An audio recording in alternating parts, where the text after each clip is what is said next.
Selamat sore ya, selamat sore. Baik, terima kasih untuk kesempatan yang diberikan kepada saya pada saat ini. Saya akan berbagi sedikit ilmu ya. Sebenarnya bukan ilmu, mungkin sama-sama belajar juga karena ini calon guru penggerak. Kita sudah melakukan pembelajaran modul 1, sudah hampir di titik terakhir ya. Makanya dibikinlah aksi nyata. Aksi nyata itu apa yang kita pelajari, kita harus apa? Bagikan ke teman-teman semua.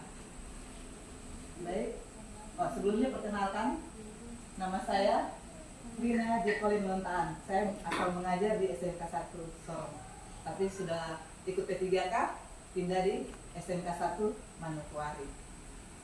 Saya mengajar guru PKN. Baik, kita langsung saja untuk menyingkat waktu. Di sini ada satu perintah, coba ibu-ibu, nggak ada bapak-bapak ya, ibu-ibu kepalkan tangan. Ibu punya ya, kepalkan tangan. Anggap saja di dalam tangan ibu-ibu ada sesuatu yang sangat berharga di tangan ibu. Jadi ibu sangat menghayal, kita menghayal ya, ada sesuatu. Baru saya perintahkan, coba Ibu Sri bisa buka kepalan tangan ibu. Itu tergantung dari ibu punya hati ya, karena di sini dikatakan siapa yang sesungguhnya memegang kontrol, yang menutup kepalan tangan atau yang berusaha dengan segala cara untuk membuka kepalan tangan rekan. Jawabannya apa? Tentu pada diri kita sendiri. Makanya dikatakan di sini, apakah kita membuka atau menutup kepalan kita itu bergantung pada diri kita masing-masing sesuai dengan kebutuhan dasar kita saat ini. Kita lanjut. Selanjutnya di sini ada psikiater dan pendidik dari William Glasser dalam kontrol teori yang kemudian dia berkembang yang dikatakan dengan choice theory. Dia meluruskan ada beberapa miskonsepsi tentang kontrol.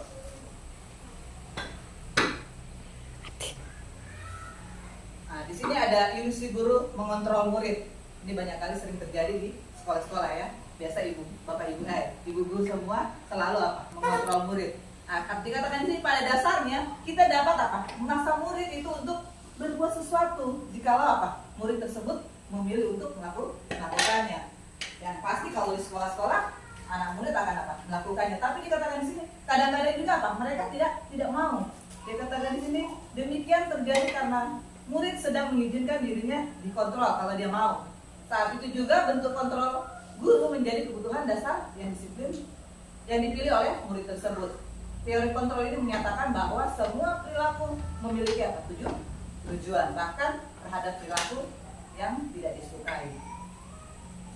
Di sini juga ada ilusi bahwa semua penguatan positif efektif apa? Dan bermanfaat. Di mana penguatan positif atau rujukan adalah bentuk-bentuk kontrol. Jadi kalau kita punya penguatan positif yang selalu kita lakukan, contohnya kita kalau mendidik anak-anak, kita selalu apa? Membujuk anak-anak untuk mau apa? Belajar. Di situ dikatakan apa? Penguatan positif, efektif dan bermanfaat. Dan di sini dikatakan suatu usaha untuk mengontrol murid tersebut dalam jangka waktu tertentu, kemungkinan murid tersebut akan apa? Menyadari dan mencoba untuk menolak rujukan kita, atau bisa jadi murid tersebut menjadi tergantung. Jadi kita punya cara untuk mengajar. Kadang-kadang ada juga murid bisa apa? Ikut, ada juga apa? Kadang murid apa? Memberontak, tidak mau mengikuti kita punya mau. Itu dikatakan penguatan positif, efektif dan bermanfaat. Ini menurut Brosun tadi ya. Di sini ada juga ilusi bahwa kritik dan membuat orang merasa bersalah dapat menguatkan karakter. Banyak kali kita seorang guru, kita ingin kita punya siswa mengikuti kita, tapi kadang-kadang kalau kita stres, kita tidak dapat hadapi kita punya siswa yang bermasalah, kita kadang apa? Berkata-kata seakan-akan marah, tapi dengan apa? Nada yang lembut. Di sini dikatakan mereka apa? Mengembangkan dialog diri yang negatif. Kadang kata sulit bagi guru untuk apa?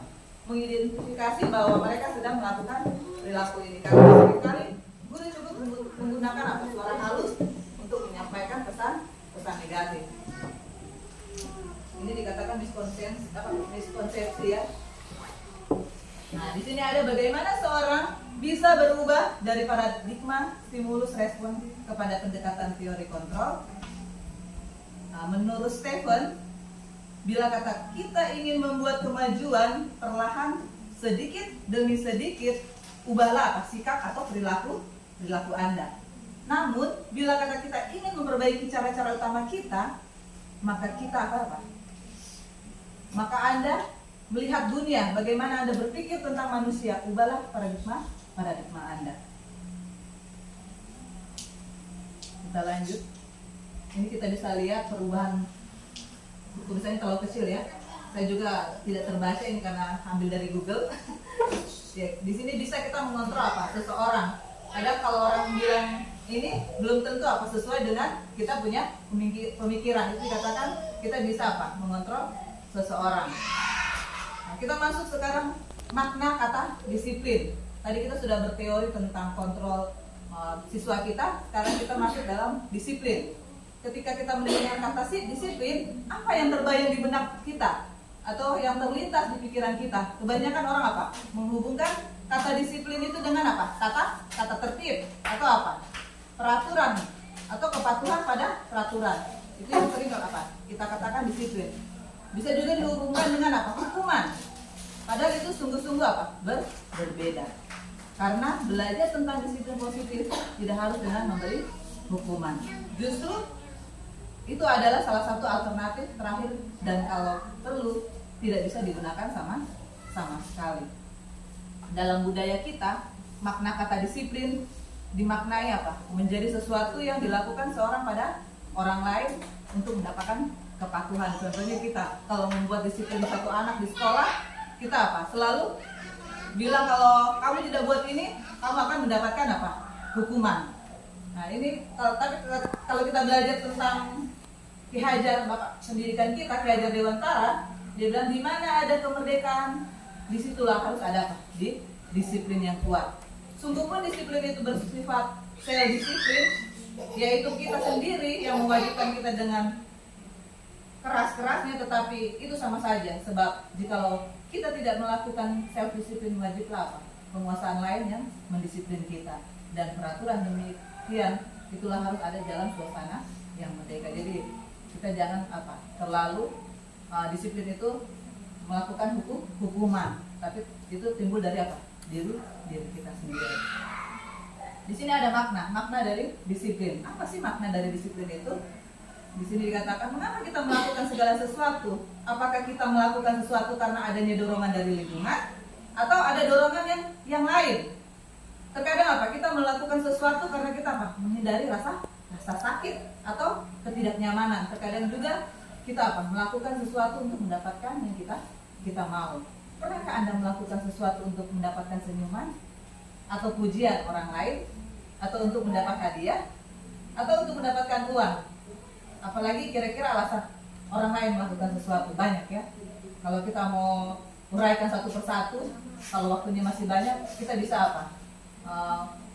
Bertanya ke satu-satu pengalaman dari pertanyaan ini. Tapi karena kita dikejar waktu, tidak apa-apa. Kita lanjut saja. Nah, ini adalah nilai-nilai disiplin yang saya ambil dari apa? P5, yaitu beriman, bertakwa kepada Tuhan, mandiri, bernalar kritis, berkebinekaan, bergotong royong, dan kreatif. Ini adalah nilai-nilai disiplin dari P5.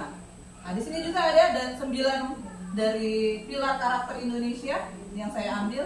Yang pertama, cinta Tuhan dan segenap ciptaannya, kemandirian dan tanggung jawab, kejujuran, hormat dan santun, dermawan, percaya diri, kepemimpinan, baik dan rendah hati, dan toleransi. Jadi kalau bilang kata disiplin itu banyak sekali dia punya nilai ya. Ini dari menurut dari istilahnya orang-orang yang pintar, dia apa? Mengidentifikasi akan apa itu disiplin, nilai-nilai apa yang harus kita bagikan. Nah, di sini ada pertanyaan, apa makna budaya positif dan apa contoh penerapannya? Kalau kita belajar budaya positif di sekolah, yaitu apa? Nilai-nilai atau kebiasaan-kebiasaan di sekolah yang berpihak pada peserta didik, agar apa? Mereka dapat berkembang menjadi pribadi yang kritis, penuh hormat dan bertanggung jawab. Nah, budaya positif juga di sekolah sangat penting untuk mengembangkan peserta didik yang memiliki karakter kuat dan berakhlak sesuai P5 ya, profil pelajar Pancasila yang dicetuskan oleh pendidikan kita. Nah, budaya positif dapat dibangun dengan syarat sekolah. Contohnya menyediakan lingkungan yang positif, aman, nyaman agar peserta didik mampu berpikir, bertindak, menciptakan secara merdeka, mandiri dan bertanggung jawab. Kira-kira di sekolah kita sudahkah ini kita sudah lakukan? Kalau terus terang di sekolah saya rasa belum ada. Makanya kadang kita kehilangan akal untuk mendidik kita punya anak-anak untuk berbagi ini budaya positif. Nah, jadi sangat bagus sekali kalau kita belajar tentang budaya positif ini. Di sini ada salah satu strategi yang perlu ditinjau ulang adalah penerapan disiplin selama dijalankan di sekolah, yaitu kesadaran akan penerapan disiplin belum berdasarkan motivasi internal atau dalam diri kita ya, di mana pembiasaan positif yang diterapkan bukan disiplin positif namun masih menganut sistem penghargaan dan hukuman. Pasti ya ibu-ibu sudah merasa, ibu-ibu kalau mengajar anak-anak mengajar budaya positifnya bukan istilahnya dari diri, tetapi dari luar, karena kita selalu sistemnya penghukuman. Dikatakan di sini kalau menjadi seorang guru yang baik harus mampu memiliki kemampuan dalam budaya positif di sekolah. Jalani saja. Nah, disiplin positif. Kalau kita pelajari dengan disiplin positif dengan disiplin yang tadi dengan nilai-nilai berbeda ya. Karena kalau di dalam disiplin positif banyak orang yang memaknai sebagai sesuatu yang dilakukan seseorang pada orang lain untuk mendapatkan kepatuhan dan memiliki kecenderungan ketidaknyamanan serta sering dihubungkan dengan tata tertib berkaitan dengan sanksi hukum. Nah, di sini ada menurut Diana Gosen, dia katakan di sini, seseorang yang memiliki disiplin diri berarti mereka bisa bertanggung jawab terhadap apa yang dilakukannya karena mereka mendasarkan tindakan mereka pada nilai-nilai kebajikan. Nah, jadi dari dua pendapat yang kita sudah lihat tadi, kita dapat simpulkan bahwa murid yang memiliki disiplin positif akan memiliki motivasi internal yang tinggi dalam menguasai diri untuk melakukannya. Nah, di sini ada disiplin positif. Kadang kita untuk menghindari ketidaknyamanan atau hukuman, kadang-kadang kita dalam tingkat keadaan terendah dan motivasi perilaku manusia, biasanya orang yang memotivasi perilakunya untuk menghindari hukuman. Banyak kali ya, apalagi kita punya anak-anak, selalu mereka menghindar dari sesuatu. Contohnya kalau ditanya tidak mau menjawab, mereka sebenarnya bukan tidak mau menjawab. Kadang kalau kita bertanya karena anak itu kalau tanya jawabannya salah, dia takut karena banyak kali kalau gurunya kasih kebebasan dia tidak apa-apa, biar salah dijawab. Nah, mungkin dia tidak merasa nyaman ya, tapi banyak kali guru kalau sudah salah mereka balik tanya lagi ya. Akhirnya anak itu merasa tidak nyaman. Nah, inilah yang sering kita alami. Nah, di sini juga untuk mendapatkan imbalan atau penghargaan. Jadi kalau kita mau disiplin anak-anak, di sini ternyata disiplin pakai imbalan penghargaan salah. Saya juga baru paham mengapa dikatakan salah.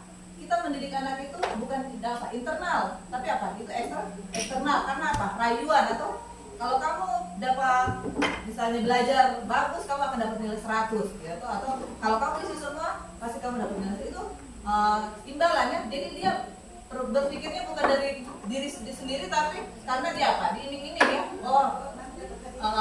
Itu sudah makanya dikatakan ini tidak baik, akan bersifat anak-anak mentalnya jadi rapuh. Saya juga baru paham di materi ini. Padahal yang saya pikir dikasih imbalan itu anak-anak semakin senang, maksudnya semakin termotivasi. Ternyata itu cuma motivasi eksternal saja. Maksudnya karena ada sesuatu dia belajar dengan giat, bukan dari keinginan dalam dirinya sendiri. Kalau saya belajar saya mau sukses bawa pokoknya dari dalam sendiri lah. Itu yang dikatakan disiplin positif. Nah, menjadi orang yang mereka inginkan dan menghargai diri sendiri dengan nilai-nilai yang mereka percaya, orang dengan motivasi ini akan bertanya, akan jadi orang yang seperti apa? Apabila saya melakukannya, mereka melakukan sesuatu karena apa? Nilai-nilai mereka yang dia yakini, hargai, bahkan mereka melakukannya karena mereka ingin menjadi orang yang melakukan nilai-nilai yang mereka yakini tersebut. Ini adalah motivasi yang akan membuat seseorang memiliki disiplin positif, karena motivasi berperilaku bersifat internal bukan dari eksternal. Ini kata-katanya terlalu buku sekali ya, sehingga kadang kalau kita cuma membaca saja kita tidak paham. Jadi dikatakan kalau yang terakhir ini dia punya budaya positifnya dari kita punya di diri sendiri, itu akan lebih baik. Nah, tujuan dari disiplin positif yaitu menanamkan motivasi yang ketiga pada murid-murid kita, yaitu menjadi orang yang mereka inginkan dan menghargai diri sendiri dengan nilai-nilai apa yang mereka percaya. Kita tidak baca semua ya karena waktu kita hanya pendek.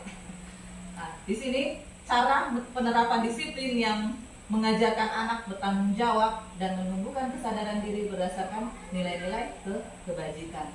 Bahkan lebih ke arah disiplin diri yang dapat mengontrol diri dalam melakukan segala tindakan dan dapat membuat murid memahami dan menyadari berdasarkan motivasi internal, bukan akibat paksaan, pujian atau hukuman.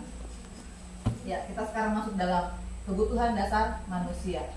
Tadi disiplin positif, sekarang kita masuk dalam kebutuhan dasar manusia. Kalau kita lihat di sini ada 5. Yang pertama kebutuhan manusia yaitu apa? Untuk bertahan hidup. Yang kedua cinta dan kasih sayang. Dan yang ketiga penguasaan atau pengakuan. Yang keempat kebutuhan kebebasan atau kebutuhan pilihan. Yang kelima kebutuhan akan kesenangan. Di sini ada cerita tentang anak murid ibu guru, dia punya nama Ambar.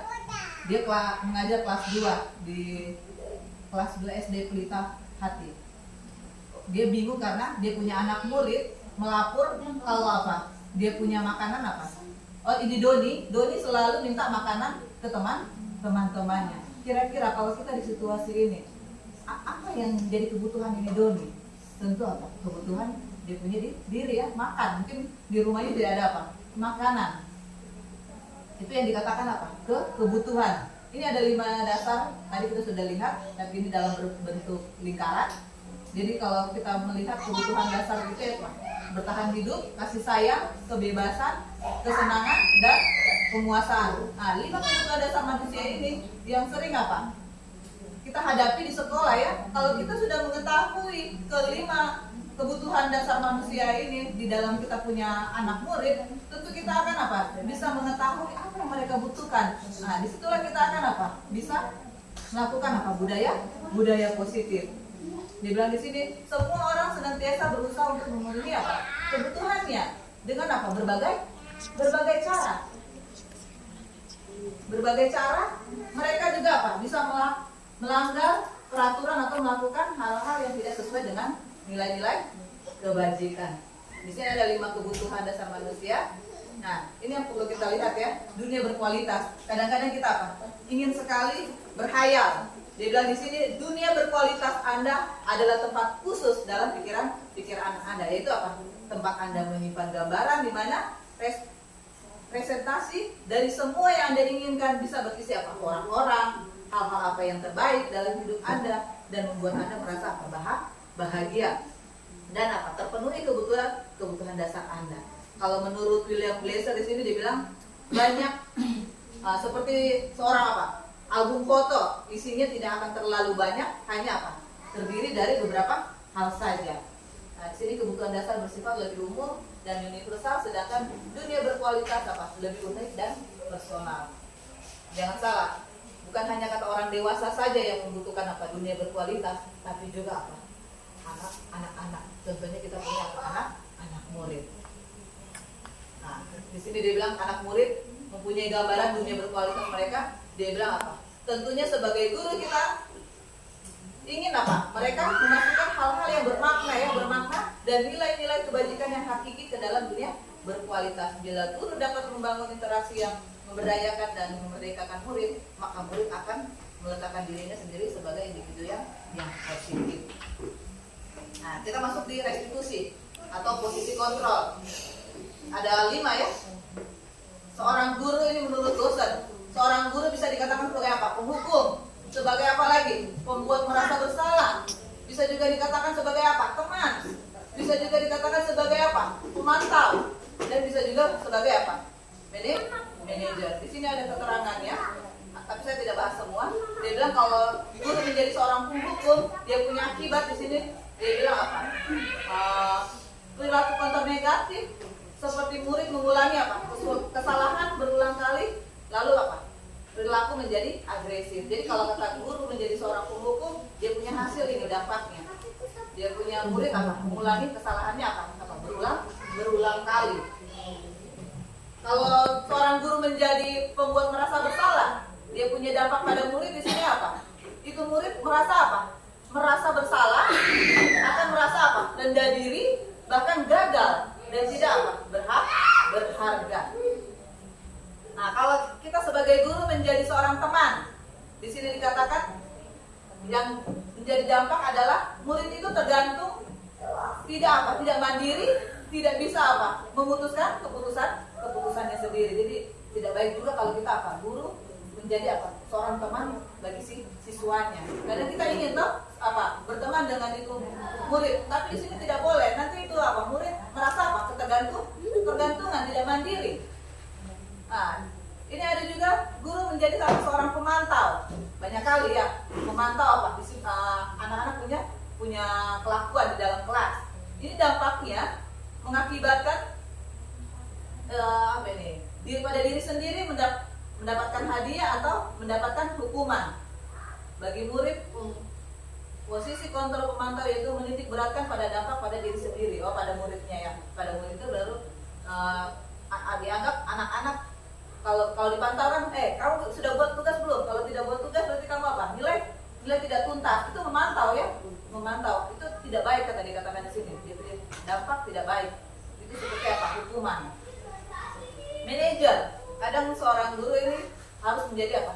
Seperti seorang manajer. Nah, dikatakan ini kalau seorang manajer bagus karena dikatakan dia memiliki apa? Keterampilan di posisi teman maupun pemantau. Jadi di dalam manajer ini dua yang dia apa? Angkat menjadi seorang teman atau pemantau. Dan dengan demikian itu apa? Bisa jadi di waktu-waktu tertentu kembali kepada kedua posisi tersebut. Guru pada posisi ini biasanya berbuat sesuatu bersama apa? Dengan muridnya. Mempersilahkan murid untuk apa? Bertanggung jawab. Contoh kalau misalkan itu murid bersalah, kita bisa apa? Panggil dan kita apa? Bicara untuk menyelesaikan masalahnya dan membuat apa? Solusi. Itu adalah sebagai seorang manajer. Itu namanya posisi kontrol restitusi. Nah, jadi dari kelima posisi itu kita bisa lihat dia apa? Akan menjadi mandiri, bertanggung jawab, dan tumbuh motivasi intrinsik dalam diri mereka. Saya tidak baca semua ya. Nah, kalau saya pilih jadi apa? Manajer. Posisi guru menjadi manajer. Kenapa? Karena guru berbuat sesuatu bersama murid, mempersilahkan murid apa? Mempertanggungjawabkan perilakunya dan mendukung murid agar apa? Dapat menemukan solusi dan permasalahannya. Baru posisi manajer juga mengacu pada restitusi yang dapat menjadikan murid sebagai manajer bagi dirinya sendiri sehingga tercipta identitas positif atau berhasil pada murid tersebut. Nah, keyakinan kelas. Bu, kenapa dikatakan keyakinan kelas bukan peraturan kelas? Di sini saya kasih contoh. Nah, kalau kita ingin kita dengan siswa saling istilahnya bisa melakukan ini, maka kita akan membudayakan budaya positif. Karena setiap apa yang mereka lakukan, mereka akan baca ini apa? Peraturan atau keyakinan kelas. Jadi mungkin itu bisa apa? Jadi acuan kita untuk mendisiplin anak-anak.